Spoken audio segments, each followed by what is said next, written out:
You look at Luke Rockhold, and first off, I have a personal relationship with Luke Rockhold, and second, I would never kick a man when he's down, ever.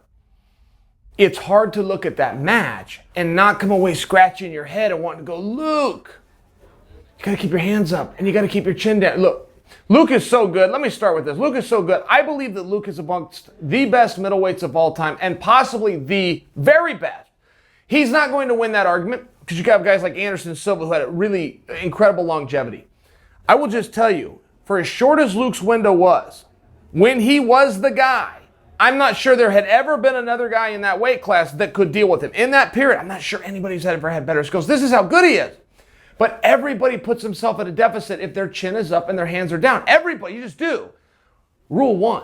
And it was rule 1 by Luke's coaches too. Your chin goes down and your hands goes up. I know Javier Mendez. I'm telling you, rule 1 on day 1, your chin goes down and your hands come up. Luke was so good. He's so efficient. He's so good with those kicks. He's so good at keeping some of that distance. But when you get your bell rung once or twice, when that snooze button gets hit, it doesn't get stronger. It gets a little bit weaker. And then when you move up to 205 pounds, you now are just naturally dealing with a couple harder shots. I thought when Luke fought Bisping, in fairness, that would probably be the night where he goes, all right, you know what? Chael, or people saying things like, are right. My hands are going up. My chin is coming down. No more cockiness out there. Anything can happen. We're going to go back and we're going to take care of this. Real focus, get on top, pass, ground control, some of those great submissions that he's known for.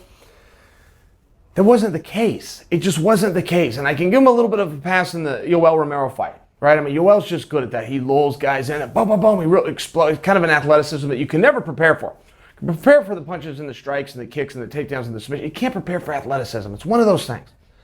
But when he went out and went into this contest and he had those hands down, I thought that he got reminded in the very first round. That fight would have been stopped had there been 3 seconds left. He was saved by the belt in the very first round. That would have been his reminder. Oh my gosh, I'm in a new weight class. Flashbacks of Bisping. Flashbacks of other contests where I got caught. Hands got to go, chin has to go down. It just didn't happen. And the only reason I'm being critical is because one, Luke could take, because Luke's fantastic. Luke could walk away from the sport right now. He will be in the Hall of Fame someday. He will be remembered forever. He will be able to tell his children's children's children that he was the world champion. A very rare accomplishment. So Luke can take this.